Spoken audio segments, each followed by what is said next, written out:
Buddy, you like school? You like school? Yeah? You want vacation? Yeah? You want to go to eat a hamburger? Do you like math? Do you like math? No? You don't like math? Nothing? How about geometry, if I be specific? Geometry? Yeah? Good day, folks. Today's lesson is on solids and volume.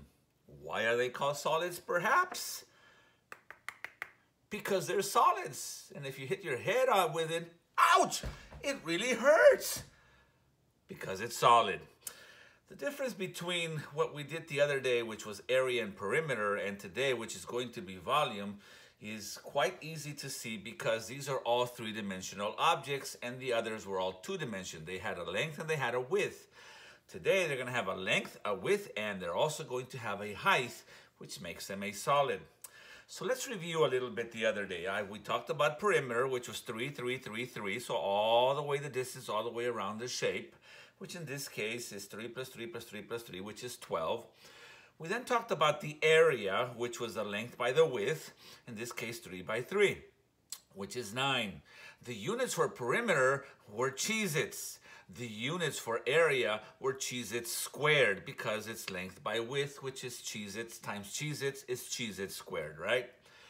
The volume, however, is cubic units. So the definition of volume is the amount of cubic units in a solid or a three-dimensional shape, which is what we're going to be working on today. So if I wanted to find the volume of this, it'll just be 3 by 3. But I need a height, which is 1, which is 9. But if I began to increase the height, that would be 3 by 3 by 2, which is 18. That would be 3, and if I filled it all up, of course, that would be 3 by 3 by 3, which is now 27. And I could continue on and on and on, and I could fill this up and make it grow, and the volume would be increasing depending on the area of the base times the height. Now, I'm going to give you some definitions first, and then I'm going to go and show you all the different solids that we have. And as far as definitions is concerned, let me begin by telling you a couple of areas that we are not going to be discussing in this lesson, but we will in the future. One of them is lateral area. The lateral area is the area of all of the faces of a solid. Okay, that means that if you were to get a solid like this one here, and you were to calculate all of these areas, all 6 of them, and you add them all up, that would be, oh, excuse me, this is lateral area. That means all of the sides, and you add them all up, that would be the lateral area. One more time, it would be this guy, plus this guy, plus this guy, plus this guy. All of the sides is the lateral area. In a shape like this one here, it would be this guy plus this guy plus this guy plus this guy. When you spin it all the way around, only the sides. That is the lateral area. If I was to have this guy here and go all the way around, only the sides, that would be lateral area, okay? If I was to have this triangle, the Latin American pyramids, oh no, this is the Egyptian pyramid. This would be all of the sides. Okay, so that's lateral area. As soon as we take a look at surface area, sometimes known as total area, now we are taking a look at all the lateral area plus the bases. This guy here called a prism has 2 bases, but in a pyramid, it's all the lateral area plus 1 base. This pyramid here is all the lateral area plus 1 base, okay? So that's the difference between lateral area. Lateral means all the sides, and total or surface area means all the sides plus the base, okay? Today's lesson is volume, and it says that the amount of cubic units in a solid is called volume, which is what I had defined for you a few minutes ago. A polyhedron, that's all of these guys here. So when they have all of these solids that are bounded by polygonal or polygons, that are called faces, all these faces here, these are called polyhedrons, okay? Now there's also something called a regular polyhedron. That's when all of the faces are all exactly the same, like the pyramid here. You see the base is also an equilateral triangle, okay? The last item on our note card, which, by the way, you're going to be needing, so please make sure you download it. You probably may already have it, but it's behind the area one that I had given you before. So I had already given you the area one. Just flip it over, and you'll get the solids one, okay? And that is that there was this gentleman called Euler. Some people call him Euler. And what he said was, and he proved it with all of this, is the amount of faces plus the amount of vertices is equal to the edges plus 2. Now, what are the faces? Well, the faces are all of these guys here on the side, everywhere. The amount of faces everywhere. So how many does this guy have? 1, 2, 3, 4, and 5. So faces is that. Vertices is how many corners there are. 1, 2, 3, 4, 5. Okay, that would be the amount of edges. Edges are the sharp ones. 1, 2, 3, 4, 5, 6, 7, 8. So faces was 5, vertices was 5, edges was 8 plus 2, and 8 plus 2 equals to 10. Anyway, it works with all of these solids here. So now I'm going to introduce you to all of the shapes that we're going to be looking at. The first one here is called a prism. Now I have here a triangular prism. A triangular prism looks like this.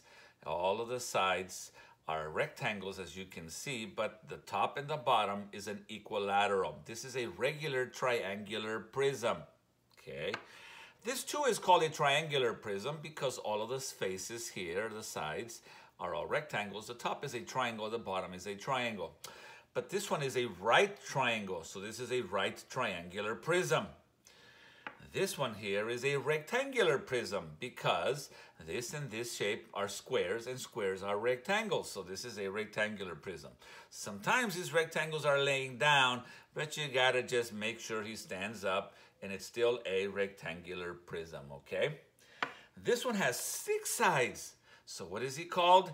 A hexagonal prism because he has your 2 bases. Prisms always have 2 bases. And they're both exactly the same, hexagon and hexagon. Okay, let me show you a little bit bigger. Here is a rectangular prism. Okay, it has a base and a base. 2 bases is a prism. And that's the only big one that I have. Although, I do have a prism and a prism. I brought some Post-it notes so I can show you. And when we are looking at a prism, there's lateral area, there's total area, and there's volume. Basically, we're just going to be looking at volume, and the volume of a prism is the base area times the height. In other words, the easiest way for you to remember it is the length times the width times the height. So the length here would be 3. The width is 3. The length is 6. So the area of the base is 18 times the height, which is 2.25, and you would be able to calculate the volume. 3 by 6 by 2.5, right? 2.25. The smaller ones here, let's see, the width is 2, the length is 4.5, and the height is 1.5. So length times width times height would be your volume. This one here, your length is about 5 3/4. Your width is almost 3, about 3, and then your height, that's the one going up, is about 5, almost 6. It's 6. So in a prism, a rectangular prism that is, it is the length times the width times the height. However, that formula doesn't always work because what if it's a triangular prism, right? So now you have to calculate the area of the base, which is 1/2 base times height, and then times the edge here, which is the height, right? And so therefore, the formula for a prism is base area times height, okay? The next one is a very special kind of a prism. It has a special name, and that is, it's called a cube. What you're gonna notice about a cube is that all of the faces, all 6 of them, are exactly the same. They're all squares. So when we take a look at the volume, because we're only interested in volume, this is called an edge. It is just edge cubed. Why? Because the length is an edge, the width is an edge, and the height is an edge. So edge times edge times edge is edge cubed. A cube, the volume is E cubed, edge cubed. Okay. We're going to move on into the last one that has only 2 bases, and then we'll move on into 1 base, and that is called a cylinder. any one of the sodas that you love to drink, Pepsi, Coke, whatever your flavor is, orange, root beer, okay, they're all cylinders and they contain soda inside of them when you first get them, right?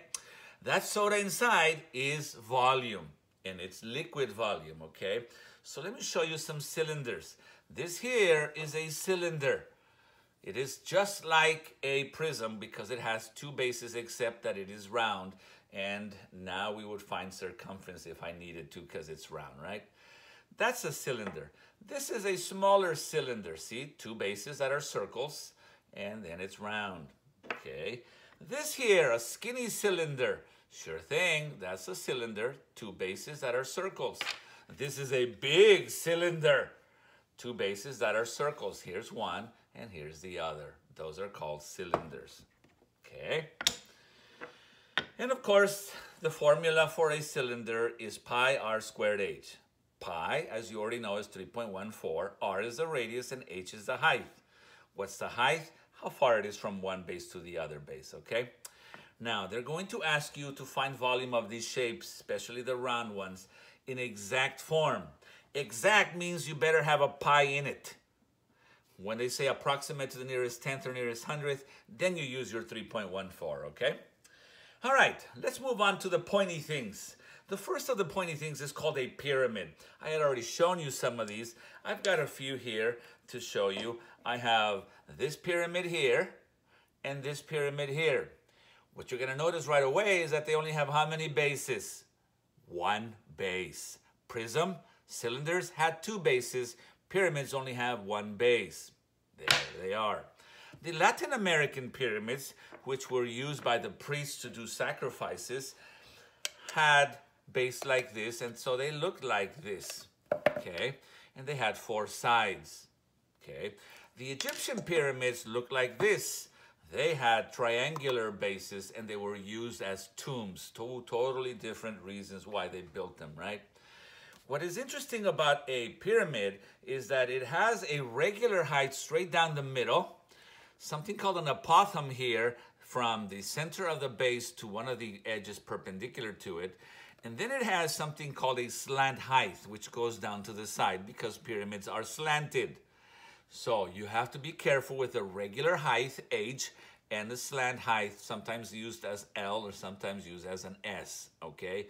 Height is down the middle, how high the pyramid is. Slant height is how high it is if you were to climb up there. And if you've ever climbed in one of those pyramids, you know it's a tough task to do, right? So this was called a triangular pyramid. This was called a rectangular pyramid. Here is an example of a hexagon base, so hexagonal pyramid. And as you can see, hexagons have 6 beautiful equilateral triangles. The height would be down the middle to the top of my finger here. The slant height will be down to the side here, okay? Alrighty, that's called a pointy thing. One of the two pointy things because it has a point up at the top, a vertex.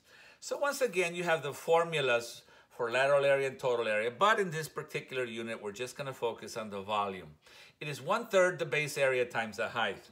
That's because if you were to get 3 pyramids together and join them, they would create one like this and then the other two like that if they were exactly the same. You would end up with a prism. So that's why one pyramid is 1/3. 1/3 the base area times the height, okay? The other pointy thing is called a cone. You like them upside down with ice cream on top of them. It's called an ice cream cone. Sometimes on the streets you see them, they're orange facing down. That's to direct you or to caution you with traffic, right? These are called cylinders. Oops, excuse me, cones. They also have one pointy thing, just like the pyramid did. And if you were to put 3 of these cones together, you would end up with a cylinder. That's why the area of a cone is 1/3 pi r squared h. You'll recognize pi r squared h because that was the previous formula we had for the cylinder. So this is 1/3 of the cylinder, okay? And that's what this guy looks like. Okay, those are the 2 pointy things. The last one that I'm going to go over is called the sphere. And a sphere looks like this. You probably have seen a basketball, a golf ball, one of these balls, a wooden ball like that guy there. That's called a cylinder. Okay? A cylinder can be broken up right smack in the middle, and it would look like this. And you broke it or cut it down the middle, you would have two hemispheres. Just like in the globe, the northern hemisphere and the southern hemisphere. Well, this is a hemisphere. Okay? It's not a semicircle, it is a hemisphere. Together they create a sphere. Okay? Boom. The volume for a sphere is 4/3 pi r cubed. R cubed. So now we're going to be getting the radius, and we're going to be cubing it. And when you cut this particular sphere down the middle, boom, the biggest circle right down the middle is called the Great Circle. So this circle is the Great Circle. There's a whole bunch of other layers in there that are smaller circles, but the one that goes right through the diameter in the middle is called the Great Circle. And I don't know if you noticed, but it does not have a lateral area. It only has a total surface area. That's because spheres don't have sides, because they're round, right? You saw that, huh? You guys are so smart. Okay, so that's the introduction to all of these shapes and the formulas. The next bit of the lesson is going to give you some examples from your packet that I'm going to be downloading for you so you can practice, okay? Well, all right, let's take a look at some examples. Keep in mind, you're gonna need your formula sheet real handy right here so you can look at your formulas, okay? So this is a packet that has been uploaded for you. It's called Volume of 3D Solids.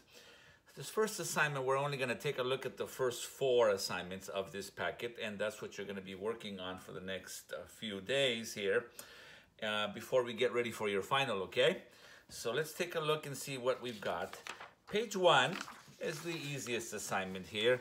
You're just gonna take a look at these shapes, match them with that, and tell me what they are, okay? I think you can handle that, so I'll let you guys take care of that. And then we start rotating these. So the question is, what would happen if you were to get a rectangle like this and you were to rotate the rectangle over and over again? Well, it will turn into a cylinder because it's going around. And when it goes around, it has to be a round shape, and this would be a cylinder. What happens with the pointy stuff when you turn them around, this one or this one, and you spin it this way, or you spin this one that way, they turn into something that's pointy but round. What's pointy and round? It's called a cone. A cone. Excuse me. And of course, when you get a circle and you spin it around, it turns into a sphere. Okay, so you can handle that. The next part of this is what would happen if you were to get a cross section, if you were to get a prism like this, and you were to chop it with your knife. What would you end up with? You would end up with a rectangle if it was a prism like this one. If you were to cut it here, you would have this rectangle on top, right? If you were to cut it at an angle, you'd end up with a triangle. You can see it in there. If you were to get a pyramid, any type of a pyramid, and you were to chop it down the middle, you would end up with a triangle. You can see the triangle. If you were to get a cylinder and chop it down the middle, you see the rectangle right smack in the middle. And of course, if you were to get a cone and chop it sideways, you would see something that looks like this. You did it in Algebra 1. It is called a parabola. Down at the bottom here, they just want you to state the formulas which you're gonna get out of your formula sheet, right? Okay, let's get to the nitty-gritty, and that is the practice. So I'm gonna do a few of these for you, and I'm gonna refer back to my formulae and get them when I need them. First ones here are prisms. You will remember for a prism, it was the length times the width times the height. So let me go right into number 5. The length times the width times the height. The length is 5, the width is 3, and the height is 6. When you multiply all of this, this is 30 times 3, which is 90. But 90 what? For the first time, you're gonna write feet cubed. Why? Because volume is always the amount of cubic units in a solid. Okay? Take a look at the one right below that. That's number 7. It is a cylinder. Well, in a cylinder, the volume is pi r squared h. So you're going to leave the pi alone. You're going to square the radius and you're going to multiply by the height. The radius is 4 centimeters. The height is 9. So now this is going to be pi. This is 16 and this is 9.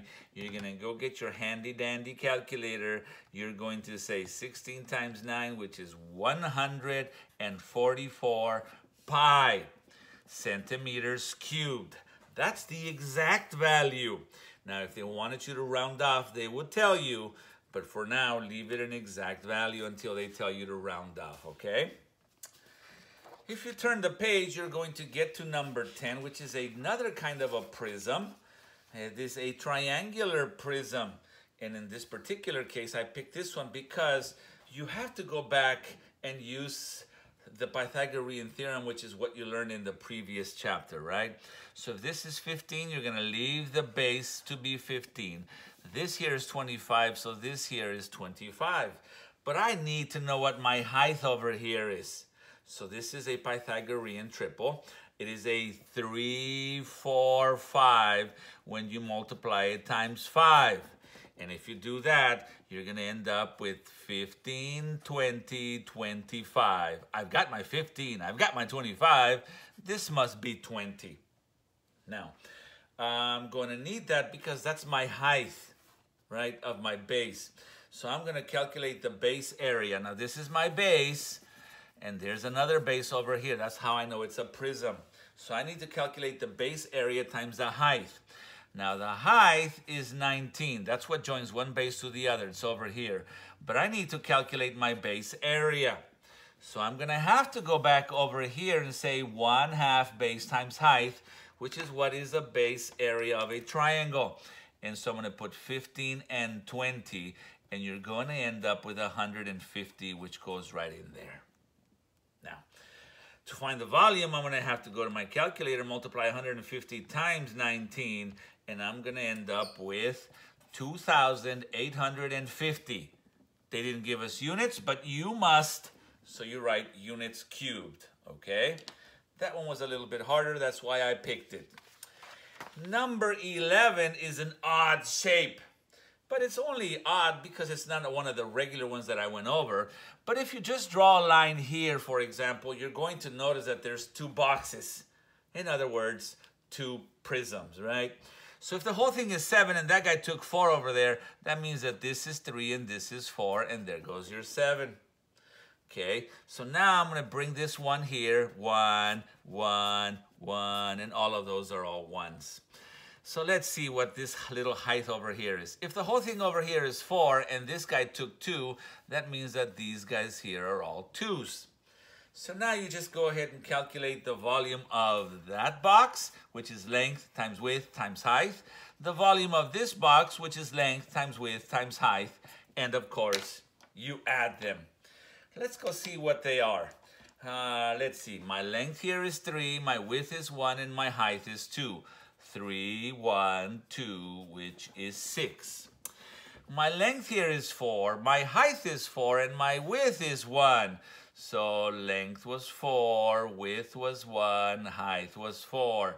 This is 16. 4 by 4 by 1. Alrighty, so when you put all these together, you end up with 22 units cubed. We move right along to the next assignment. This is the third assignment. It's the pointy stuff.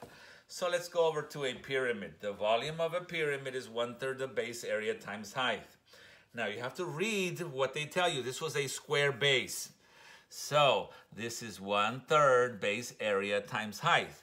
Lucky us, the height right down the middle is 10.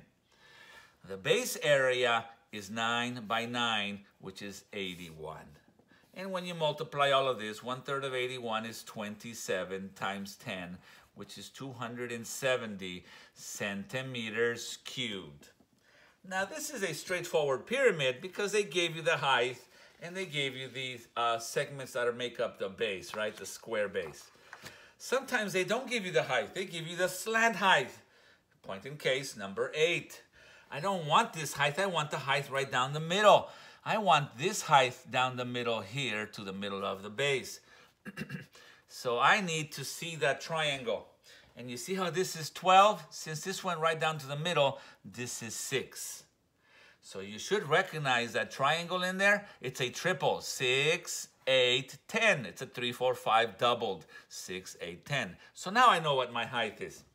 Once again, 1/3 the base area times the height. They did tell me that the square base was a square. So the area of the base is 12 by 12, which is 144. And the height is 8. Do not use the slant height. Use the regular height. Alrighty, when I get 144 and I divide it by 3, you're going to end up with 48 times 8 times 8, and your total volume is 384. Oops, no units, so units cubed. The other pointy stuff, that would be number 11. That's the cone. Alrighty, 1/3 pi r squared h. What's the radius? 9. What's the height? Oops, they didn't give me the darn height. Caramba. Okay, so let me go find out. Oh, I recognize this. That's a triple. Again, it is a 3, 4, 5. This time multiply by 3, which will give me 9, 12, 15. 9, 12, 15. Remember, we don't want the slant height. We want the regular height, which is 12. Okay. This is 81. 9 squared divided by 3 is 27 times 12, and then bring along your pi. Okay, 27 times 12 equals 324 pi centimeters cubed. And there is a cone. Finally, the last one here you'll recognize is a sphere. It looks like a circle, but typically what they do is they show you the great circle. And so that means that this is really a sphere, right? Okay, so this is number 4 on spheres. And the volume was 4/3 pi r cubed. 4/3 pi r cubed. And all I gotta do is go look for the radius, which is 15, and then do my math and put a pi centimeters cubed. Alrighty, so how do we do this? Well, you get your calculator, you put 15 to the power of 3. That's 15 cubed. Enter. I'm going to multiply by 4 times 4. Enter. And I'm going to divide by 3. Why divide by 3? Because when a number is in the denominator, you divide. And so the answer is 4,500 pi centimeters cubed. All right, then. You are now going to head off and do the pages that are assigned to you on Google Classroom. And hopefully we will see you at tutorials. See you real soon. Bye.